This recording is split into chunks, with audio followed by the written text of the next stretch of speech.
cómo influyen pues, las nuevas normativas, las nuevas tecnologías, etcétera, etcétera, sobre los usuarios, pues también decir que está claro que es pieza clave en toda esta ecuación de la movilidad y de las nuevas tecnologías, de la automoción, y sobre todo cuando se ha dicho que la libertad de movilidad es un derecho fundamental que debe conciliar el respeto con el medio ambiente con el derecho de los ciudadanos a utilizarlas, ¿no?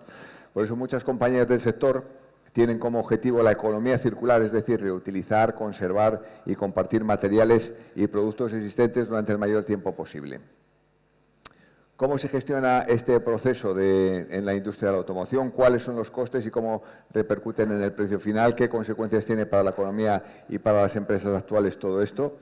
Pues para que nos comenten todos estos asuntos en este octavo panel de los 9 que componen este primer fórum, vamos a pedir la presencia en el escenario de Sergio Pichone, que es experto en comunicación y que va a ser el encargado de moderar el debate y que ya hace presencia, ya va a subir al escenario. Y también van a estar con nosotros José Antonio León Capitán, que es responsable de Relaciones Institucionales del Grupo Stellantis, Pedro Salinas, jefe del proyecto Refactory de Renault Grupo, y Javier Blanco, director de Sostenibilidad del Grupo Antolim. Aquí están. Les dejamos con Sergio Pichone, que no sé si querrá presentarles particularmente o querrá dar más datos sobre ellos. Y vamos con este octavo panel sobre estos temas que hemos dicho. Bueno, aquí estás. Bueno, me quedo aquí. ¿O te quedas ahí? Sí, me quedo aquí. Venga, muy bien. Gracias, Jesús. Tú has hecho una presentación suficiente y yo quizá añadir que tenemos a 2 sevillanos sentados aquí, José Antonio León. No ser sevillano, yo no lo soy, no es ningún defecto, Javier. Y Pedro Salinas. Y sin más, yo creo que vamos a entrar en la serie de preguntas y temas de debate que creo que es lo que puede pues, traer un poco más de luz sobre esta economía circular que es al fin y al cabo intentar producir pero recuperando piezas y evitando el despilfarro y por tanto también ayudando a un proceso de descarbonización. Es decir, terminar con el usar y tirar, dicho así de una forma más fácil. Entonces, empezando aquí por mi izquierda, José Antonio, ¿qué hacéis en Stellantis, digamos, dentro con el objetivo de sacar partido de esa economía circular? Bueno, buenas tardes y gracias por esta invitación a este foro en mi tierra, que es una doble alegría, sin duda. Nosotros, Sergio, tenemos una prioridad, que es la sostenibilidad y la reducción de emisiones. Y para ello, nuestro plan estratégico Dare Forward 2030, que hemos presentado recientemente, tenemos el compromiso, tenemos el objetivo de alcanzar 0 emisiones netas de carbono en 2038. Y esto implica toda la cadena de valor. Implica desde la mesa de diseño de los vehículos que vamos a vender hasta qué hacer precisamente con el vehículo una vez que dejamos de utilizarlo. Y en este proceso, evidentemente, pasa también la producción de vehículos, pasa la oferta comercial, soluciones de movilidad, etcétera. En este proyecto y en este recorrido, la economía circular juega un papel importante porque al final se trata de cómo la empresa, cómo el grupo Stellantis va a gestionar este fin de vida útil del vehículo y de las piezas que lo componen.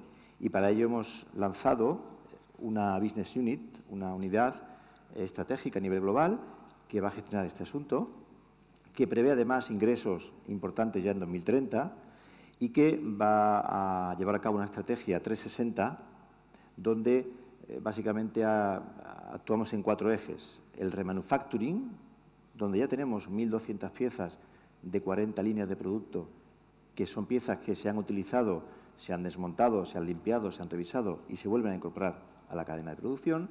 Tenemos la reparación con 31 talleres que reparan, por ejemplo, baterías de vehículos eléctricos. Tenemos la reutilización de esas piezas a través de una línea de negocio, B-Parts, que es venta online de piezas usadas y que ya tenemos 4,5 millones de referencias en 155 países, y finalizamos el ciclo con el reciclaje, donde ya en 6 meses hemos reciclado, es decir, hemos utilizado de nuevo 1 millón de piezas. Por tanto, esa es la estrategia del grupo y en ello estamos de una forma decidida y con un alto potencial de ampliación de la actividad. Gracias, José Antonio. Javier, vosotros sois un gran fabricante de componentes, vamos, uno de los más importantes del mundo, particularmente en interiores. ¿Cómo enfocáis vosotros esta economía circular? Muy bien, buenas tardes a todos. En primer lugar, felicitar al MOU Forum Andalucía por este evento, yo creo que es magnífico. Y bueno, antes que nada me gustaría un poco presentar quién es Grupo Antolín, porque posiblemente muchos de ustedes no nos conozcan. Nosotros somos lo que llamamos un Tier 1, un proveedor de los fabricantes de automoción. Nosotros, nuestra historia nació en 1950 en un pequeño taller de Burgos. Yo soy de Burgos, estoy encantado de estar aquí en Sevilla, al calorcito, en el cual nuestro presidente, José Antolín, diseñó una rótula de dirección que en su tiempo evitó muchos accidentes de trabajo. O sea, antes de que apareciese la palabra sostenibilidad, ya aquellos emprendedores y empresarios ya estaban pensando en temas de sostenibilidad como es la seguridad. A partir de ahí, pues la empresa creció y ahora somos un grupo multinacional con 4.000 millones de facturación afectada por la actual crisis, con 25.000 trabajadores. Estamos presentes en 26 países y tenemos 150 centros productivos y 26 oficinas técnico-comerciales. Es decir, estamos en todos los centros de decisión del cliente. Y evidentemente nosotros fabricamos para nuestros clientes, nuestros queridos clientes, y nos tenemos que alinear con ellos. Por ello, nuestra estrategia de economía circular está en la estrategia de la empresa. Es decir, tenemos unos objetivos concretos de economía circular que se traducen en la reducción de residuos, en trabajar en el ecodiseño de las piezas, que luego lo explicaré, y en suministrar material sostenible en un porcentaje para alinearnos con los objetivos de nuestros clientes. En este sentido, nosotros estamos trabajando en economía circular con materiales bios, con materiales reciclados y, sobre todo, también en la arquitectura de los productos en coordinación con nuestros clientes, porque nosotros nos dedicamos al interior del automóvil. En el interior del automóvil, la mayoría de las piezas son piezas plásticas, pero también fabricamos material electrónico, ahora las consolas y todos los dispositivos electrónicos que son necesarios para la conectividad del vehículo. Los plásticos, que yo creo que es muy importante para la economía circular, vamos a hablar Perfecto, pues hablamos posteriormente. Y vamos a dejar a Pedro.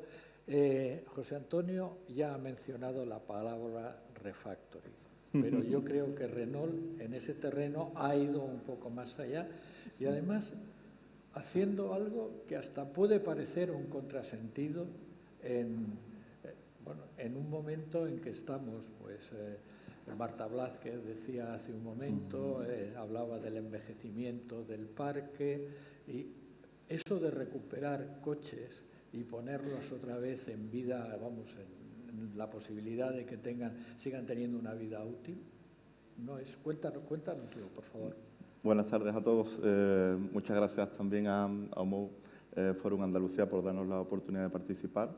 Efectivamente, el tema es complejo y yo creo que la solución no es única. Y en el caso del proyecto Refactory, que para la fábrica de Sevilla supone, vamos a decir, una reinvención, ¿no? Porque todas esas actividades que el resto de fabricantes estamos incorporando poco a poco en torno a la economía circular, nosotros hemos hecho el esfuerzo, el primer esfuerzo se hizo en una fábrica del grupo en Francia, de atraer todas esas actividades a las propias fábricas.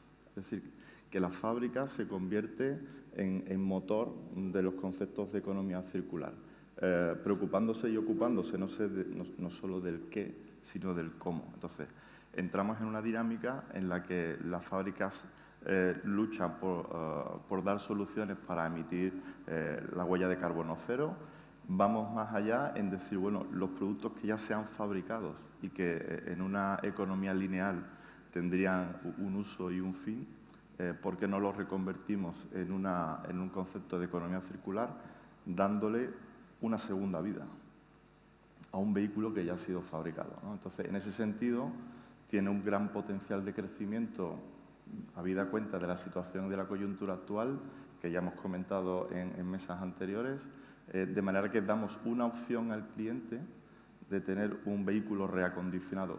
No solo el vehículo en sí, sino el hecho de atraer a la fábrica ese tipo de, vamos a decir, de vehículos que ya han sido fabricados, da la opción para poder explorar otras actividades que hagan que, en términos de usos, en términos de utilización de recursos y en términos de movilidad en definitiva, podamos reaprovechar todo o parte, digamos, de los elementos ya fabricados. Vamos a volver, Javier, al tema de los plásticos, que también, precisamente por el tipo de material que es, digamos que tiene mucha enjundia, ¿no? El poder reutilizarlos, reciclarlos, etcétera. Explica cómo lo planteáis vosotros. Por cierto, que si tanto tú, Pedro, como José Antonio tenéis algo que añadir, sentiros libres de intervenir. Bueno, respecto al tema de los plásticos, parece que hablar de sostenibilidad, hablar de plásticos en sostenibilidad es mentar al demonio, ¿no? Por toda la cantidad de residuos plásticos que se generan y se vierten a la tierra y a los océanos. Pero en el caso del automóvil es un material fundamental, es un material antibacteriano, antiséptico, que ayuda mucho a la reducción de las emisiones de carbono porque aligera el vehículo, el peso del vehículo. Y, bueno, no hay que olvidar que los plásticos han sido fundamentales en la pandemia para todo el tema de la fabricación de mascarillas, de maquinaria para los hospitales, y nosotros concebimos el plástico como una oportunidad para la reducción de las emisiones. Hay que tener en cuenta que nosotros fabricamos el interior. En el interior, realmente el 52% de la construcción del interior son piezas plásticas y, por lo tanto, tenemos que trabajar en coordinación con los clientes en dar el mejor uso a estos materiales. Y aquí hablamos de reciclado de plásticos mecánico y reciclado de plásticos químicos, que son dos líneas de actuación que nos ayudan fundamentalmente a reducir las emisiones, a aligerar el vehículo y a ser más sostenibles. El reciclaje del plástico es fácil y además hay la posibilidad de, digamos, hacer, bueno, aquí había una pieza de plástico, la fundo y la vuelvo a hacer. No, vamos a ver, el reciclaje de plásticos no es cambiar un material por otro. Es decir, el reciclado de plásticos necesita, si hablamos de reciclado químico, un proceso de transformación de ese material para que adquiera una serie de las mismas propiedades que tenía el material virgen. El reciclado mecánico exige menos tratamiento, pero también cuando tú reciclas una pieza hay que analizar cómo queda esa pieza con el material reciclado. Hay que analizar cuestiones de impacto, de dureza, de visión de la pieza, y en muchos casos ese reciclado nos obliga a rediseñar la pieza para cumplir con los requisitos del cliente.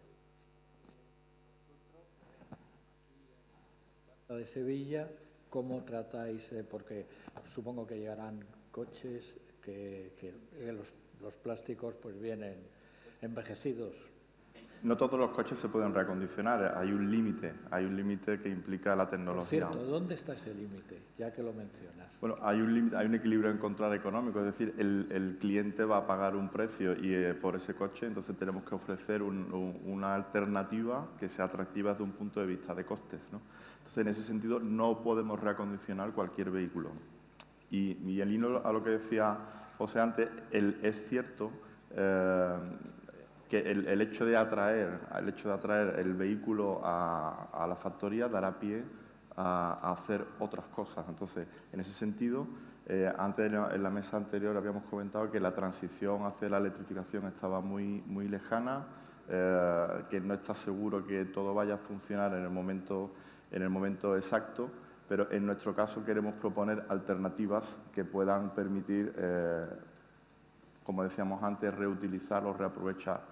En ese sentido queremos explorar opciones para los vehículos térmicos, en una parte de los vehículos térmicos producidos, poder hacer algún tipo de modificación que les permitan usar combustibles alternativos. Entonces, dentro del concepto reacondicionamiento, vamos a ir un poco más allá perdón, en algunas de las posibilidades que estamos viendo para un horizonte próximo. ¿Qué posibilidades le veis al refactory en Renault? Nosotros pensamos que es algo que ha venido para quedarse. El reacondicionamiento de productos electrónicos ya es una realidad desde hace unos años. El reacondicionamiento de coches para nosotros es una apuesta decisiva por un modelo que tiene futuro, que tiene su nicho de mercado. Nuestra instalación de reacondicionamiento a términos del 2025 está previsto que sea capaz de reacondicionar 10.000 vehículos al año. Es una cantidad relativamente importante, pero si la comparamos con el parque móvil, evidentemente es una pequeña isla. Pero, como insisto, es una opción que le damos al cliente para que también participe de forma responsable en los nuevos retos de la movilidad y ponemos digamos, dentro del panel de elección que tiene, ¿por qué no un vehículo reacondicionado? José Antonio, vosotros simplemente os quedáis en, digamos, la recuperación de piezas que pueden servir como recambio, o tenéis también esa visión de ir un poco más lejos, también digamos, a restaurar coches que puedan tener una segunda vida. No es un tema que ahora mismo sea prioritario, no está en la estrategia de la Business Unit de forma inmediata, pero no se puede descartar ninguna línea de actuación. Al final estamos en un negocio 360, como decía, donde cualquier oportunidad de llegar a ese objetivo de cero emisiones es importante, ¿no? Entonces, no hay un proyecto concreto en este momento, pero yo no lo descartaría.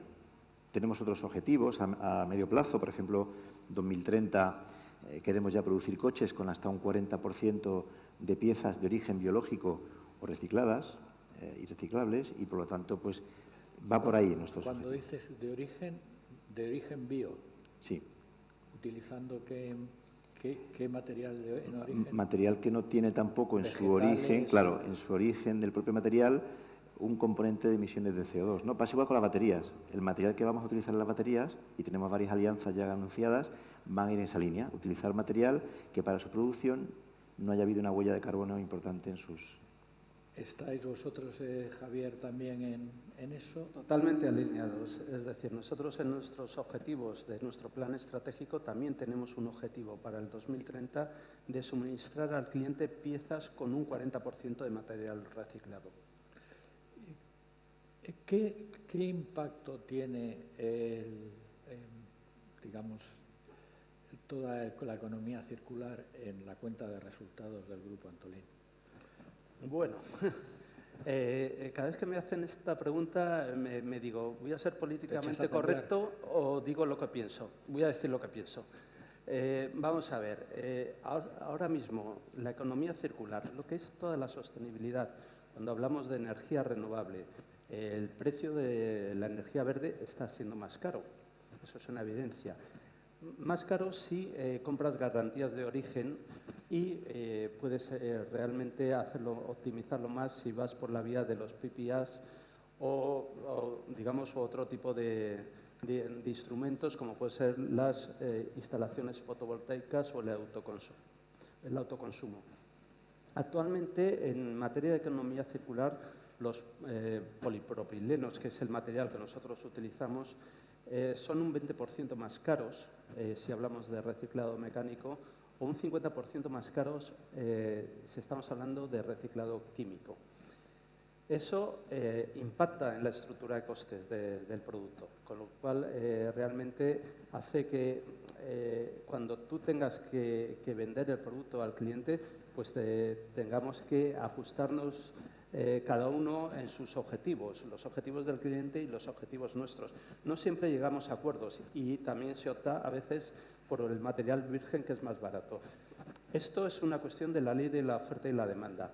Con el tiempo se irá estabilizando y regulando, pero a fecha de hoy, siendo realmente aplicando la realidad, la estructura de costes se ve afectada.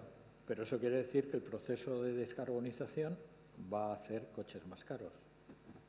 En estos momentos, mi opinión personal, lo que está afectando a nuestra cuenta de resultados es que se está incrementando el coste. Pero repito que esto se tendrá que regularizar con la ley de la oferta y la demanda. Pedro, te veía hacer cosas raras, caras raras, poner caras raras. Hay un impacto en el encarecimiento del coste de fabricación. En contrapartida, también tenemos sistemas de innovación que permiten ser más performantes a la hora de fabricar, con lo cual también intentamos equilibrar la balanza desde un punto de vista, yo como fabricante, desde un punto de vista de fabricación, ¿no? haciendo cada vez procesos industriales que estén más optimizados y permitan compensar, en cierto modo, los incrementos de costes que pueden venir del lado de la energía. Pero eso en un proceso de refactory tienes ahí unas ciertas limitaciones. No puedes hacer, no es como en un coche nuevo que puedes intentar pues ajustar los procesos para. Efectivamente, pero aún así el hecho de acercar esta actividad a la fábrica y del saber hacer del fabricante, estamos dando pasos importantes a la hora de la optimización de esos procesos que pueden ser considerados como artesanales si los comparamos con el proceso de fabricación de un vehículo nuevo. Aún así, estamos haciendo grandes progresos. Vosotros tenéis una oportunidad de, digamos, por lo menos contener costes con ese intento de, digamos, autogenerar la energía eléctrica que necesitáis en vuestras fábricas a base de paneles solares. ¿Cómo está? Reducir costes es fundamental para el grupo y para el sector, ¿no? Y lo hacemos en toda la cadena de valor también. El tema de cuando un coche se adjudica a una fábrica es porque esa fábrica, siempre decimos lo mismo, ¿no? Es una fábrica que produce con calidad, es una fábrica que produce con coste contenido, es decir, una fábrica competitiva, es una fábrica donde hay un clima social adecuado, los sindicatos son importantes y han hecho un gran papel en España, y hay un apoyo público, ¿no? En esa ecuación, donde al final se decide, pues este coche va a esta fábrica, hay un tema de energía, hay un tema de coste de energía que es cada vez mayor. Y, por lo tanto, todo lo que sea reducir el coste energético es importante para la fábrica. Entonces, en ese sentido hay un tema de competitividad, pero fundamentalmente lo que estamos haciendo en este proceso de descarbonización que comentaba al principio es que también esa parte de producción de vehículos, no solamente producimos vehículos eléctricos en España, por cierto, sino que en esa producción de vehículos también somos eficientes energéticamente hablando.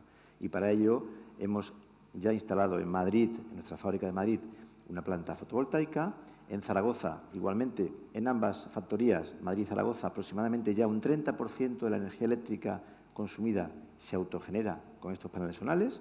En Madrid son paneles en cubierta, en Zaragoza son paneles en suelo.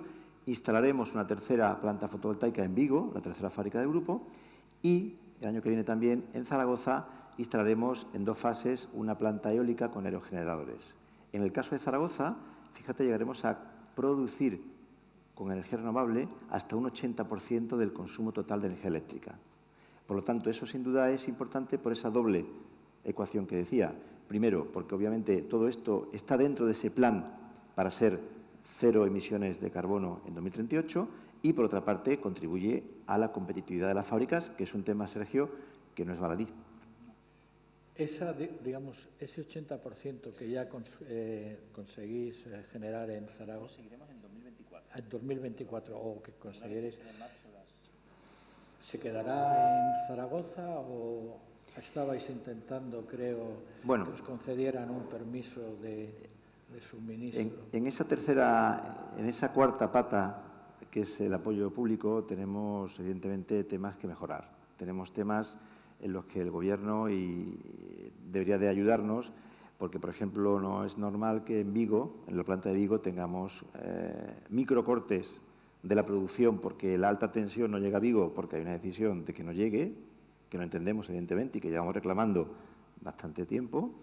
Y, por otra parte, para esta gran apuesta por la energía renovable, que creo que es bueno para todos, por ejemplo, necesitamos que, de alguna forma, esos picos de energía sobrante en Zaragoza, porque en Zaragoza hay tanto sol como en Marruecos y tanto viento como Escocia. Por tanto, tenemos un potencial de obtener energía renovable muy alto. Entonces, en esos picos de energía deberíamos de poder trasvasar a Madrid y a Vigo ese sobrante. Entonces, necesitamos que el Gobierno también nos ayude a ese cambio de la regulación, como sucede ya en Alemania, por ejemplo, donde podemos revertir a otros centros de la misma empresa este sobrante de energía. Hay buenas perspectivas de lograrlo. Ni buenas ni malas,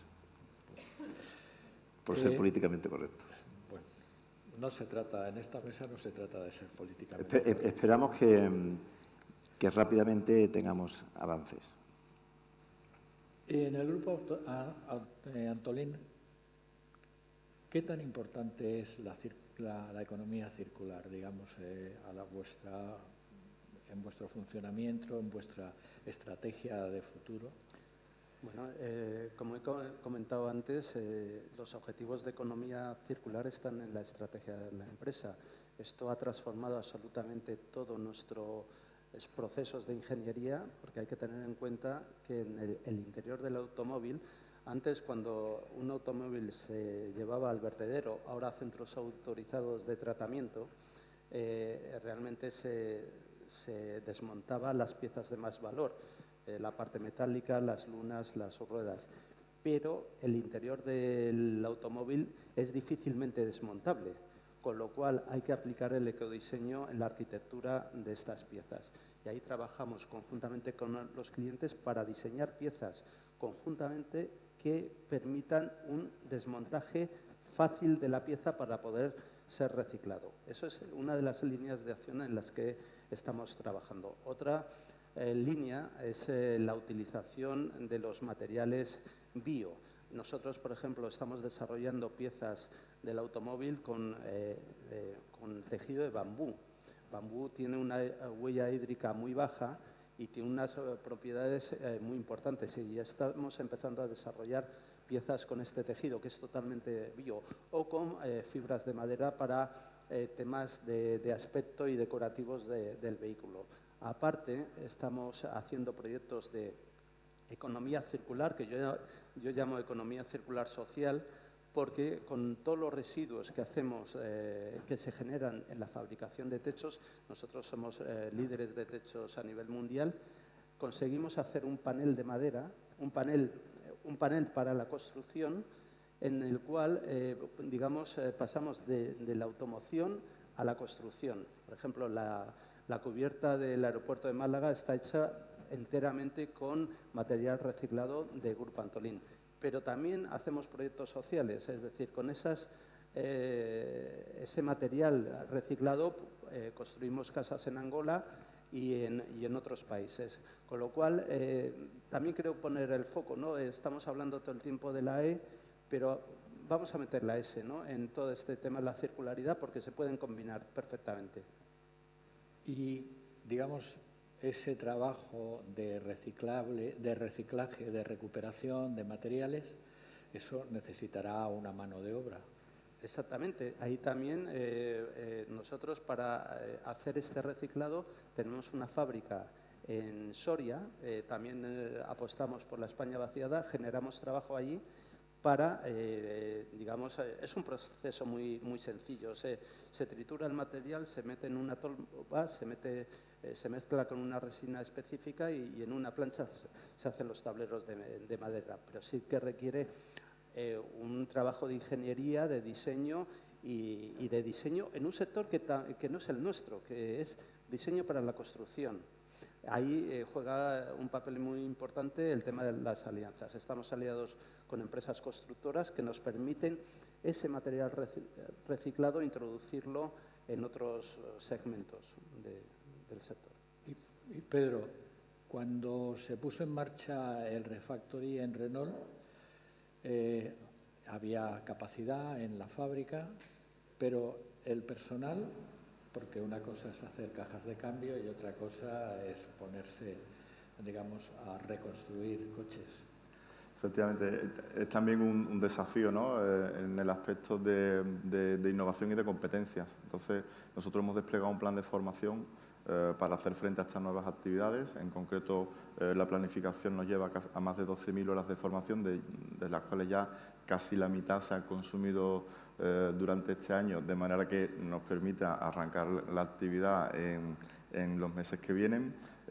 Y efectivamente, todo lo que está en torno a la economía circular, todas estas nuevas actividades requieren también de un proceso de aprendizaje, ¿no? Entonces, en ese sentido, desde el Grupo Renault estamos abiertos a la colaboración con entidades público-privadas, de manera que podamos identificar cuáles son esas actividades relacionadas con la economía circular, cuáles son las carencias en términos de formación y de competencias para poder preparar tanto al personal interno como al resto de empresas que puedan colaborar con nosotros en incorporar cada vez más actividades.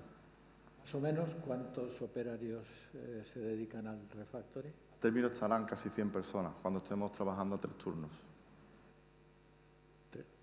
¿Va a dar para 3 turnos de trabajo? La intención de un fabricante es aprovechar al máximo la instalación de manera que su tiempo de apertura se optimice. De ahí viene la optimización de costes de fabricación para compensar los costes energéticos, con lo cual nuestra intención es trabajar a 3 turnos como si una línea de fabricación tradicional se tratara. ¿Y el break-even dónde lo tendrías? ¿Perdón? El break-even, vamos, el empezar a ganar dinero con el refactory, ¿en qué punto lo tendríais? Nosotros lo prevemos para el próximo, dentro del trienal, 2022-2025. Bien. Y en Stellantis, vuestro siguiente paso en el proceso de descarbonización del automóvil, de colaborar en esto, ¿cuál es? Bueno, empiezo por el final y vengo al principio, Sergio, si quieres. El objetivo final es 2038, 0 emisiones netas de carbono. Objetivo a 15 años, ¿no? En 2030 ya queremos que esa reducción de emisiones sea del 50%. Y para ello, por ejemplo, tenemos un compromiso de que todas las ventas de vehículos nuevos en el grupo y sus marcas en Europa serán de modelos 100% eléctricos, 2030. ¿Qué estamos haciendo ahora? Pues muchas cosas y además en España... Perdona, ¿estáis seguros de eso? Es el plan. Es el plan. Es el objetivo. Estamos seguros y estamos con determinación para llevarlo a cabo. De hecho, todos los modelos nuevos que salgan a partir de 2025 de las marcas premium y de lujo de grupo ya serán exclusivamente eléctricos y en 2026 todas las marcas del grupo que lancen modelos nuevos también serán exclusivamente eléctricos. Ese es el plan y ese es el compromiso. Ya estamos haciendo cosas, y en España fundamentalmente.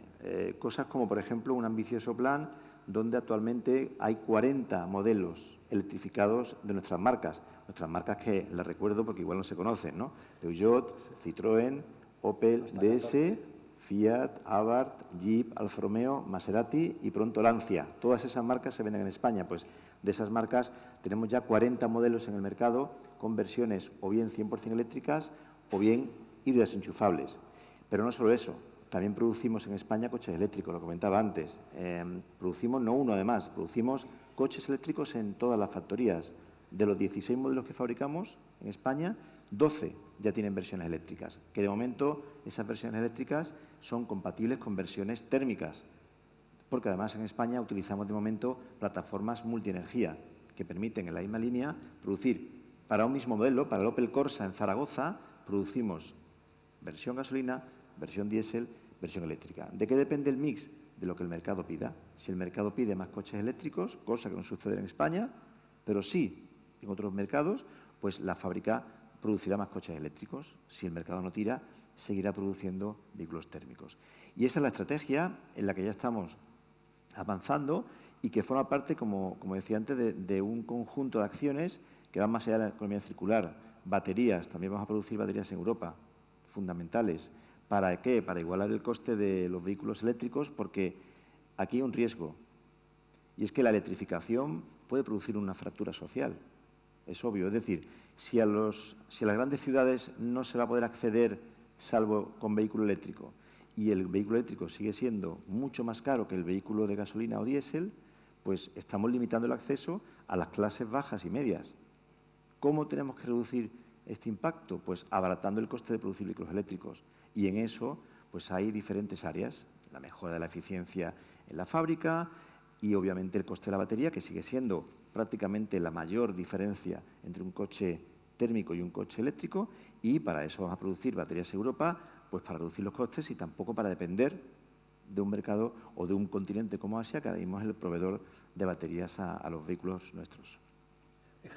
Sí, por supuesto. Un poco apuntando a lo que dice mi compañero de Stellantis, creo que es muy importante lo que ha dicho, ¿no? Es decir, el factor social en todo este ecosistema y en todo este proceso de movilidad es muy importante. Hay que tener en cuenta que para fabricar un coche eléctrico se necesita menos personal.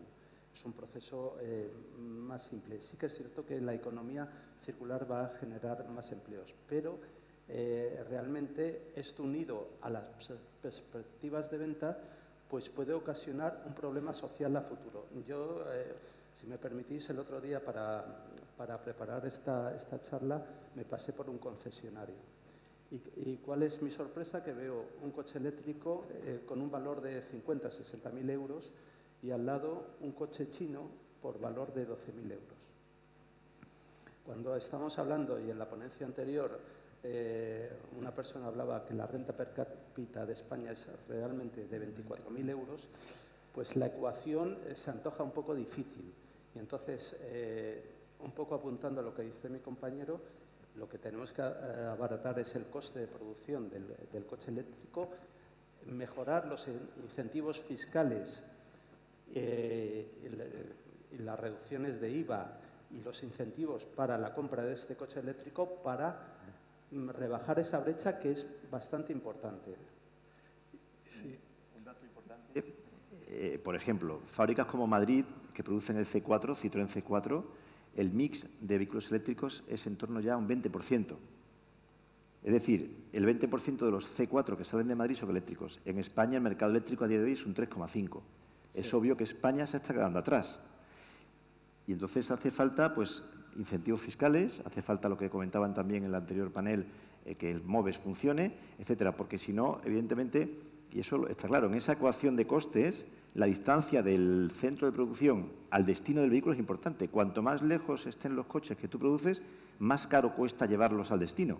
Por tanto, es importante que también todos incentivemos ese mercado eléctrico, porque si no tenemos el riesgo de que no produzcamos coches. Más difícil, efectivamente, más difícil será que os vuelvan a conceder la fabricación en vuestras fábricas de nuevos modelos. Por cierto, ya que hablábamos del coche eléctrico, en el diseño de los interiores, ¿ha habido algún cambio, la llegada del coche eléctrico o es más o menos es lo mismo que el que tenía el coche de combustión interna? El diseño de los interiores está en evolución continua. Está muy ligado a la conectividad, a la sensorización, a la ausencia de botones, a todo, digamos, que se realice de forma electrónica. Y sí que se tiende mucho a la personalización, ¿no? Es decir, el coche personalizado, de acuerdo a los, digamos, a los criterios del consumidor. Pero fundamentalmente estamos trabajando en innovación que nosotros llamamos sostenible para que sea un interior que favorezca, digamos, el confort del empleado. Estamos trabajando en temas de baterización, es decir, de crear elementos que eliminen las baterías dentro del vehículo, que es una consecuencia de la pandemia que hemos vivido. Es decir, estamos creando una zona de confort y de estancia de las personas en el interior. Pero, sí. En el caso nuestro, en Sevilla, fabricamos el reductor, somos el único proveedor del grupo Renault del reductor que se monta en vehículos eléctricos, los últimos lanzamientos Megane E-Tech. Y hay también una exigencia superior desde el punto de vista mecánico y es que en el motor térmico hay ruidos que son, en cierto modo, mitigados por el ruido del motor, de forma que todos estamos más o menos habituados a montarnos en un coche de combustión interna y que haya ruidos. En el caso de los vehículos eléctricos, los que ya lo habéis probado, lo habéis apreciado, el confort es el silencio. Entonces hay unas cuantas piezas que están rodando muy cerca y que si el nivel de exigencia en la terminación en aspectos geométricos no lo hubiéramos elevado, pues esos sonidos se hubieran sido transmitidos y quizá la aceptación del vehículo eléctrico tal cual pues hubiera sido menor. Entonces hay un sobreesfuerzo no solo en el diseño de interiores, sino también en el diseño de la parte mecánica que acompaña al motor eléctrico. Y que eso lo estáis asumiendo vosotros, que erais los grandes especialistas de las cajas de cambio. Efectivamente. Y además manuales. Efectivamente. Ahí el saber hacer del fabricante y de la ingeniería de fabricación es, digamos, muy importante. Se han desarrollado nuevos productos teniendo en cuenta el aspecto confort. En el tema de refactory, todavía coche eléctrico ni lo veis. Bueno, nosotros, una de las vías de trabajo que vamos a impulsar es, dentro de la economía circular, si aplicamos el zoom al vehículo eléctrico, las baterías se van a averiar. Entonces, porque una batería se averíe, no hay que tirarla. Somos capaces de diagnosticar y de reparar. Y además aparece una oportunidad que son los módulos de los que se componen las baterías, pueden ser reutilizados como subproductos, de manera que podamos ir a elementos de almacenamiento estacionario de energía, digamos, extrayendo esos módulos que ya no tienen la capacidad suficiente como para estar en una batería de tracción, donde están altamente solicitadas, pero sí sirven para almacenar energía. Entonces ahí aparece la oportunidad de reutilización de los materiales que están dentro de las baterías, una vez más, ya fabricadas. No porque las hayamos usado, las tenemos que tirar en el momento en que presenten algún tipo de problema. Eso quiere decir que al margen de lo que vayan a pagar quienes os encomienden, digamos, restaurar su coche ya usado, hay ahí una auténtica posibilidad de negocio. Absolutamente. Es necesario que el mercado madure. Hay una buena y una mala noticia, dependiendo de cómo sea, y es que las baterías se muestran mucho más fiables de lo que todo el mundo imaginaba. O sea, pensamos que las baterías de los vehículos, las baterías de tracción, que iban a estar sometidas a, digamos, a grandes solicitaciones dentro del vehículo, pues iban a mostrar un comportamiento menos fiable del que lo están haciendo. Entonces, ahora mismo, dentro de los constructores de automóviles del ámbito general, las garantías que se ofrecen al usuario desde el punto de vista de fallo de la batería, pues están por encima de los 5 o de los 8 años en algún caso. Con lo cual, son elementos muy fiables. El dato es que el año pasado del parque móvil del grupo Renault en España solo se averiaron 122 baterías en un año de aquellas que estaban en el periodo de garantía. Son muy pocas, evidentemente, el parque electrificado es muy bajo, pero efectivamente ahí va a aparecer una oportunidad y es para nosotros efectivamente una obligación incluir ese aspecto dentro de nuestro proyecto Refactory y, ¿por qué no?, empezar en breve con la actividad de reparación.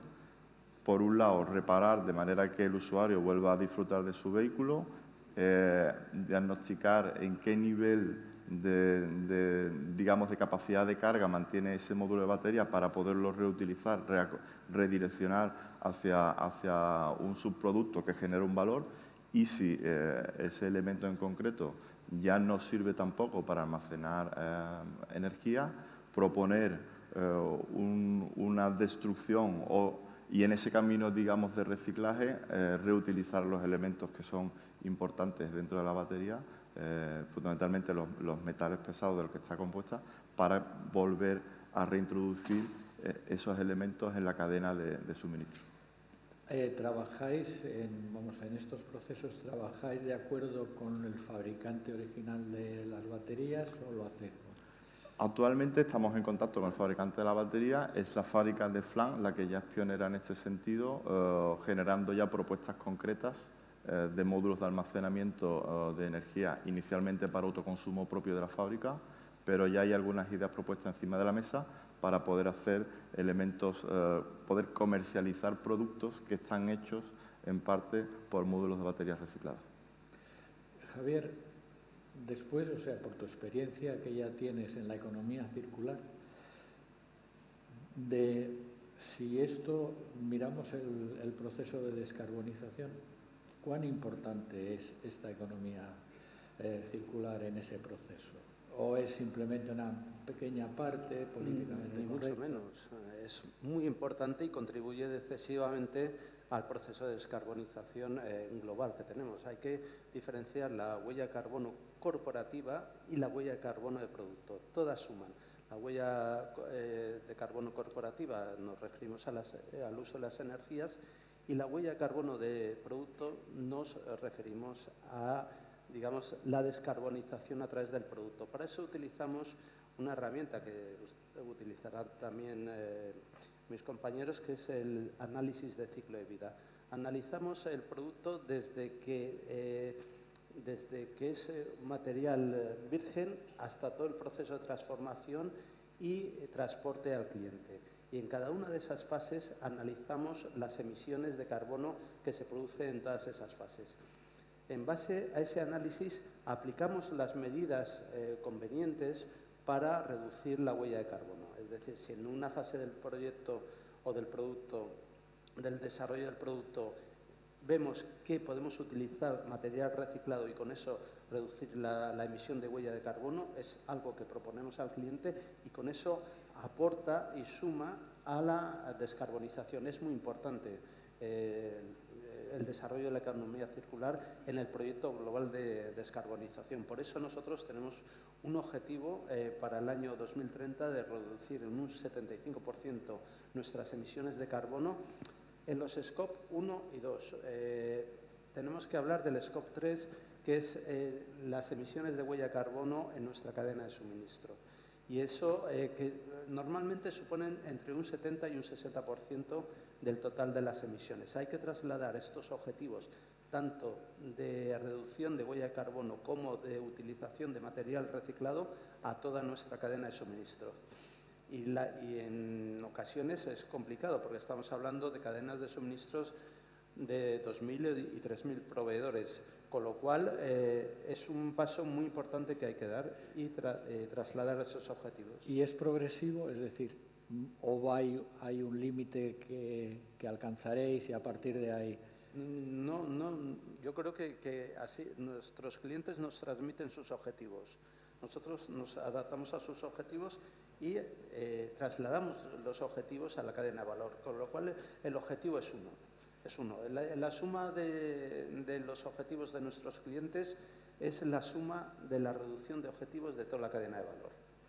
Y en vuestro caso, Pedro. De la misma manera, estaba leyendo ahora unas cifras actualizadas y efectivamente hay un compromiso de ir descendiendo todo el ciclo que acompaña al vehículo, fabricación interna, el uso por el comprador, pero también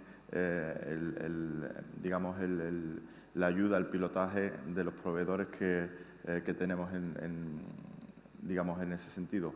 Con lo cual, el impacto de la huella de carbono va a ir disminuyendo en el ciclo de vida total del vehículo y es una estrategia claramente marcada por el grupo para los años que vienen. Incluido también, algo que es muy importante, que creo que hemos comentado antes, es la huella de carbono en la fabricación de las baterías. Los procesos tienen que ir optimizándose para, en el proceso de fabricación de baterías de los vehículos electrificados, que vayamos disminuyendo también la huella de carbono en ese sentido. José Antonio, vosotros que como además estáis... Comienzo y lo repito, la economía circular es uno de los ejes de este proceso de descarbonización. Básicamente son 8, ¿no? 8 grandes ejes de trabajo. Uno con proveedores y la logística también es importante. El transporte de piezas y el transporte de coches también debe ser con vehículos sostenibles. No vale que un camión esté echando humo y entonces... el segundo tema, que es el tema de la producción. Producción eficiente a nivel, pues, desde reducir el impacto energético de los procesos hasta utilizar energías renovables. Otro tema que no se ha contado, que también es interesante, es el teletrabajo. El teletrabajo forma parte de ese objetivo, porque al final, cuanto más gente teletrabaje en ciertos puestos, se reduce la huella de carbono de esos desplazamientos de la casa al trabajo. Ahí está. Y después la parte de producto, donde está la oferta comercial que comentaba antes, la producción de baterías. Y por eso también decía, vamos a producir baterías en Europa, pero además asociándonos con proveedores de materiales que también en su ciclo de producción no emitan carbono a la atmósfera. Eso va a ser difícil. Bueno, no por difícil va a ser posible. Bueno. Y después, temas también como la movilidad, no hemos hablado tampoco, el car sharing. Bueno, Madrid tiene en este momento un volumen de vehículos compartidos del grupo increíble, gracias también a la compra de ShareNow. Entonces, al final… ¿Lo consideráis por supuesto, al final estamos economía reduciendo… circular? Sí, lo consideramos descarbonización. Consideramos que es movilidad sostenible. Al final, nuestro objetivo final es una movilidad sostenible, compartida, segura y accesible. Y esa parte accesible es lo que hablamos antes. Es importante que sea accesible. Si hay gente que no puede utilizar el coche en la ciudad porque no tiene ese coche eléctrico el que le permita entrar en la zona de bajas emisiones, pues coge el car sharing de Stellantis, que se llama Free to Move, y puede ir en un vehículo eléctrico y, por tanto, también está contribuyendo a esa reducción de emisiones. Todo cuenta y en ese puzzle, la octava parte del puzzle, es economía circular. Te dejo que menciones vuestra marca de car sharing. También importante. Bueno, ahora el Mobilize se ha implementado ya, se ha desplegado ya en Madrid, los primeros vehículos están ya en funcionamiento y a partir de ahí pues vendrá más desembarco en otras ciudades, pero inicialmente en Madrid. Yo quería decir que todos los fabricantes estamos haciendo cosas. Yo creo que aquí no es decir que yo soy el mejor. Yo creo que al final todos los fabricantes estamos haciendo cosas en los diferentes… Uno focalizando más el tema pues en una cosa y otros en otra, pero al final es un sector demonizado, Sergio, que parece que solo contaminamos, solo producimos accidentes y solo estorbamos, porque hay políticos que piensan que el coche estorba, pero como objeto de movilidad. No el coche térmico o el coche eléctrico, no. Lo que molesta es el coche. Entonces, lo que quiero decir que lanzo un poco un alegato de… los fabricantes hacemos muchísimas cosas y todos tenemos car sharing o algunos tenemos car sharing, algunos reciclamos piezas, algunos refacturamos. Pues cada uno hacemos lo que podemos y al final lo que estamos todos es trabajando en ese objetivo final de reducir las emisiones y el impacto del vehículo en el medio ambiente. Voy a bajar un tema un poquito más pedestre. Tú hablabas al principio de que la economía circular era, vamos, dentro de Stellantis era una unidad de negocio. Para que las unidades de negocio funcionen, tienen que ganar dinero. Por supuesto. Y hay un objetivo de facturar 2.000 millones de euros en 2030. ¿A base de? Pues a ver, lo que he contado, pues vendiendo recambios ya utilizados, vale, por ejemplo, reciclando esas piezas que después se instalan en otros vehículos y, por tanto, reducimos el coste de producción del vehículo. Los 4 ejes que he comentado: remanufacturing, reparación, reutilización y reciclaje. Es un objetivo, porque no olvidemos una cosa, somos empresas. Entonces, claro, en el plan estratégico está claro, 2038, 0 emisiones, 2030, 50% menos. Pero hay otros 2 temas que son importantísimos, que es satisfacción del cliente. Trabajamos para el cliente en el centro de todo. Me reía antes cuando comentaba mi compañero el tema del ruido. Hemos lanzado la última marca que faltaba por lanzar un vehículo eléctrico, Abarth. Abarth es una marca deportiva, es una escisión de Fiat, es una marca ya donde fundamentalmente utiliza coches deportivos. Hemos instalado un sistema de sonido para que se escuche… ¿Por qué? Porque el cliente de Abarth es que no le gusta no escuchar el coche, le gusta escuchar un coche que haga como si consume gasolina. Bueno, pues eso es centrarse en el cliente. Pero nuestro presidente ejecutivo también tiene unos objetivos de rentabilidad. Y, por lo tanto, al final, si todo esto no es rentable, pues la empresa no sigue adelante. Por tanto, para todo esto también tenemos en cuenta la rentabilidad. Y al otro lado, inversiones que cada una de vuestras empresas ha hecho en la economía circular. En mi caso, a nivel cuantitativo, no te puedo decir una cifra exacta a día de hoy. Lo que te puedo decir es lo que invertimos, por ejemplo, en coches eléctricos. Vamos a invertir de aquí a 2025 30.000 millones de euros en producir vehículos que tengan autonomía de hasta 800 kilómetros y mayor capacidad de recarga. Pero en eso puedes hablar de descarbonización. Sí, no, por eso, no te puedo dar el dato concreto. Javier. En nuestro caso, tampoco puedo dar una cifra concreta porque la inversión se ha capilarizado en todo el plan plan de inversiones de la compañía. Es decir, la economía circular supone una inversión muy fuerte en procesos de innovación, en procesos de ingeniería avanzada y en procesos de desarrollo de producto. Entonces, todo eso requiere una inversión en horas de proyecto, en maquinaria y en materiales. O sea, no hay una cifra concreta, sino que se ha capilarizado en nuestro presupuesto. Pedro, tú a lo mejor sí puedes decir. Yo podría dar una cifra de nuestro pequeño proyecto de Sevilla, pero en cualquier caso, del resto, efectivamente, son actividades muy capilarizadas que requieren de la participación de múltiples, vamos a decir, son proyectos muy transversales dentro de una empresa como la nuestra, de las multinacionales, y yo soy incapaz de arrojar una cifra relativa a los niveles de inversión que hay previstos ahora mismo. Porque hay mucho movimiento, hay mucha actividad. En Flan se están desarrollando actividades en torno a la pila de combustible para los vehículos, digamos, industriales. Hay actividad que está relacionada con transformar las baterías en proceso de autoconsumo. Hay múltiples actividades lanzadas y todas ellas dentro de un plan estratégico que dura hasta el 2025. Algunas de esas buenas ideas se podrán convertir en buenos negocios, otras no.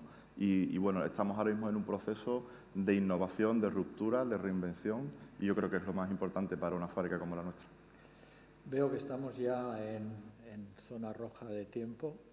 Yo os pediría, si queréis hacer un comentario que sirva pues, de colofón de lo que habéis contado aquí, pues Pedro, empieza tú.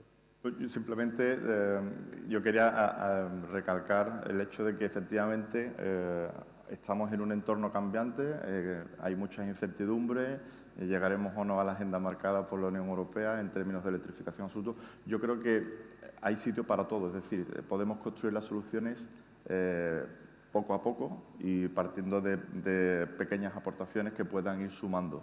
El ejemplo nuestro es concreto, 10.000 vehículos sobre el parque móvil es absolutamente nada, pero nosotros entramos con una idea que puede proponer una solución en concreto para un público en concreto. Entonces yo creo que lo más importante es que no esperemos una gran solución única, sino que yo creo que todos somos conscientes, sobre todo los constructores y los proveedores que nos rodean, somos conscientes de que no va a haber una solución única y que hay que explorar. Yo creo que lo más importante en los años que vienen es que tengamos la valentía de poner encima de la mesa proyectos demostradores que puedan analizar la viabilidad técnica de algunas soluciones que a día de hoy se guardan en un cajón.